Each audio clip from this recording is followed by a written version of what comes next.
Est né bien sûr d'une rencontre et d'un coup de foudre, celui que j'ai eu pour le Cambodge, que j'ai découvert au début des années 2010, et aussi de ce que j'ai vu, c'est-à-dire ce pays extrêmement jeune, avec une énergie qui contrastait avec le ressenti que je pouvais avoir venant du vieux continent, et surtout le moment de transformation extrêmement rapide que vit le pays, du coup qui pousse sa jeune population à devoir s'adapter à un monde auquel ils ne sont pas préparés, qui est très différent de celui qu'ont connu leurs parents.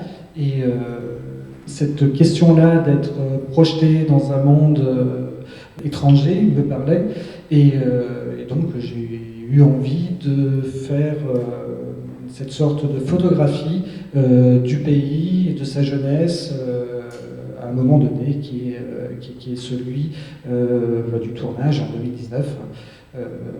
Voilà, après, une fois que je savais le film que j'avais envie de faire, et surtout que je savais avec qui je voulais le faire, ça s'est fait assez rapidement, c'est un tournage très court, sur 19 jours à peu près, mais étalé quand même un peu dans le temps. Est-ce que le projet s'est vraiment imposé autour des 3 personnages? C'est quelque chose que vous avez retravaillé souvent? Parce que le montage n'est pas évident. Enfin, c'est vraiment, on est à chaque fois à suivre les 3 personnages jusqu'à ce que tout se relie plutôt vers le dénouement. C'est-à-dire que les 3 personnages permettaient d'élargir la cartographie que je pouvais faire du pays. C'est aussi 3 âges différents, puisque même s'ils sont proches, mais à ce moment de la vie, ça compte quand même cette différence, 15, 20 et 25 ans. Et ensuite, j'ai eu l'idée de les caractériser par leur moyen de locomotion, la moto, le tuk-tuk, la voiture, qui permettait de sillonner le territoire que je voulais filmer, que je voulais montrer, dans lequel je voulais inscrire cette fiction. Vous êtes français, c'est un film qui est tourné intégralement en langue khmer. Comment s'est passé le choix des acteurs, la direction, le travail avec eux? Une fois que j'avais mon scénario, essayer de trouver dans la vraie vie des personnages pour devenir, des personnes pour devenir ces personnages qui ressembleraient le plus. Mais ensuite, quand j'ai rencontré mes 3 comédiens et que j'étais sûr que c'était avec eux que je voulais faire le film, j'ai aussi renourri le projet de ce que eux apportaient, de leur langue, de la façon dont ils prêtaient en tout cas leur voix aux personnages, de leur langage corporel, etc. Et c'est un travail en commun que l'on a fait avec eux à l'intérieur de chaque scène pour qu'ils s'approprient l'histoire que je leur proposais de raconter. Et c'est comme ça qu'on a avancé ensemble. Ce ne sont pas des comédiens professionnels? Aucun d'entre eux n'avait un rapport avec le cinéma, aucun d'entre eux n'était comédien avant de jouer dans ce film, puisque maintenant ils le sont de fait, ils ont joué. Voilà, ils étaient très éloignés de ça, et c'est aussi ce qui m'intéressait, c'est-à-dire d'aller chercher avec des acteurs non professionnels une forme de réalisme en tout cas, et de trouver avec eux une façon d'appréhender l'histoire, c'est-à-dire, comme je le disais, de ne pas travailler de ne pas travailler avec eux, de répéter un texte ou quelque chose comme ça, mais plutôt de les mettre en face de situations et de leur proposer de réagir comme eux le feraient en tant qu'eux-mêmes. Est-ce que cette dimension de réalisme, elle vous saute aux yeux ou au contraire, elle vous paraît en décalage avec votre propre perception du Cambodge actuel? Je fais partie d'une jeune, mais c'est pas vraiment jeune dans le film. Là, ce que vous montrez surtout dans le côté des garçons. Moi, je suis née pas loin de Phnom Penh, ce centre-ville, et je voyais plein de choses, mais qui ne semblaient pas vraiment à ça. Et je sais pas si vous avez filmé ça, parce que, par exemple, dans le côté du bas homo, ça, je suis sûre que je jamais entré. Du coup, je sais pas. D'après moi, ce que vous avez montré, c'est juste une partie de notre pays, Cambodge. C'est pas totalement comme ça ce que vous voyez. Vous pensez que je suis un peu fière de mon pays, mais c'est vrai. Et là, c'était à l'époque, je croyais que c'était 2019, c'était Covid, du coup, il y a des problèmes, qu'on ne gagne pas beaucoup, il y a des métiers, il y a par exemple, les chauffeurs de tuk-tuk, tout ça, ne peuvent pas gagner. Parce qu'il y a plus de tourisme, il y a plus d'usines, tout ça, ils sont fermés, et c'est compliqué. Et là, c'est bien de montrer à cette période, je suis d'accord. Mais si vous venez au Cambodge maintenant, c'est totalement changé. C'est pas exactement comme dans le film, je suis désolée. Mais voilà, c'est mon opinion, mon avis. Merci. Alors moi, je ne fais pas partie des jeunes Cambodgiens. Donc je suis d'une autre génération et aussi avec un rapport un petit peu différent par rapport au Cambodge, puisque je suis né au Cambodge, mais je n'y vis pas, je vis en France. Et je vais régulièrement au Cambodge, si possible, chaque année. Et donc je vois aussi comment ça évolue. Hein. Par exemple, les écrans lumineux, l'avant-dernière fois que j'y avais été, je ne voyais pas autant d'écrans lumineux à Phnom Penh. Maintenant, on voit partout des écrans comme si on avait des images animées, alors qu'avant on avait peut-être une devanture avec peut-être des noms, mais on n'avait pas carrément comme une télévision.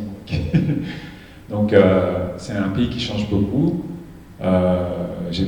C'est ma troisième fois que je vois ce film, qui m'apprend plein de choses parce que, certes, il y a plein d'aspects au Cambodge, hein, c'est vraiment un pays extrêmement éclaté, avec un développement un petit peu dans toutes les directions. Chaque fois que j'y vais, je rencontre aussi des nouvelles personnes qui m'emmènent dans d'autres lieux. Cette année, j'ai découvert les bars homo, avec des personnes qui m'ont emmené là-bas, qui m'ont emmené découvrir une vie de nuit à Phnom Penh que je ne connaissais absolument pas. Pour moi, comme j'ai pas mal des amis aussi filles qui se sont avortées à Phnom Penh, on n'a pas besoin d'aller à Sihanouk pour faire ça actuellement, peut-être. Je sais pas, c'est pas très, c'est pas un sujet tabou. Il y a 20 ans ou maintenant, on peut faire ça à Phnom Penh, tout simplement, et on peut payer, je sais pas très cher peut-être, mais bon, ça dépend des cliniques ou de l'hôpital. Ça peut faire à Phnom Penh. Une autre chose concernant l'éducation des enfants, des jeunes, ça je suis complètement d'accord avec vous, que les jeunes mamans actuelles préfèrent que les enfants apprennent l'anglais, ils commencent à parler l'anglais entre eux. Ça, c'est vraiment marquant. Et même pour le khmer, parfois, ils parlent très mal le khmer. Bon, je ne sais pas comment dire, mais voilà, c'est un nouveau problème. Du coup, juste une autre question concernant le titre de film, les influents. Est-ce que vous pouvez expliquer un petit peu quelle scène exactement ça montre influent par rapport au titre? Pour le titre, les affluents, L'idée m'est venue du fait que ce sont trois personnages dont j'avais un peu envie qu'ils se rejoignent dans le gros fleuve de la vie. Mais en delà de ça aussi, c'était ce mouvement dans la même direction qui m'intéressait, et l'idée qu'ils se rejoignent. Et ça permettait aussi de mettre dans le titre le fleuve qu'on ne voit pas dans le film, puisque le Cambodge a un lien très particulier, bien sûr, à l'eau et au fleuve qui le traverse. Voilà. Une des questions que j'ai quand même, que j'ai envie de poser, c'est sur le choix d'avoir trois personnages principaux qui sont tous des hommes, et finalement sur la place des femmes dans ce film. La place des femmes dans ce film est discrète mais extrêmement importante. Je pense qu'il y a des personnages féminins que l'on voit moins, qui parlent peu, me paraissent en fait beaucoup plus forts que les personnages masculins que le film accompagne. Qu'il s'agisse de la femme de Piron, avec peu d'expression, on peut sentir que c'est elle qui tient la maison, et c'est elle qui emporte le sac de riz avec les enfants pendant que Piron va jouer au volleyball. Voilà, c'est peut-être elle qui est la plus conséquente, quelque part, là-dedans. Le personnage de la mère aussi, de Sanksa, qui est là, qui veille, qui essaie aussi de s'adapter, mais à qui j'avais envie de conférer des pouvoirs presque magiques, puisqu'elle quasi ressuscite son fils lorsqu'il est malade. Voilà, donc je pense que ces personnages sont là, effectivement plus en retrait, mais ça me semblait aussi correspondre d'une part à la société quand même conservative et traditionnelle, qui est encore le Cambodge aujourd'hui, et où, en tout cas en fonction des milieux, en fonction des familles, etc., l'éducation qui est donnée aux filles n'est pas la même que celle qui est donnée aux garçons. On voit dans le monde de la nuit des Occidentaux, mais on ne voit pas des Français. Il y a des Français, ils sont cachés, simplement. Notamment cet homme avec qui Ti part depuis le bar est français. En fait, après, il parle anglais avec un accent français, parce que c'est la langue qu'ils utilisent pour communiquer entre eux, mais il est français.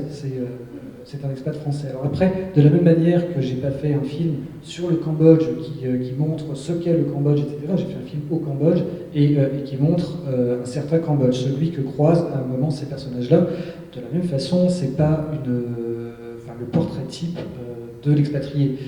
J'en ai un peu profité pour régler quelques comptes, j'avais quelques griefs, mais effectivement, le portrait que j'en dresse n'est pas extrêmement flatteur.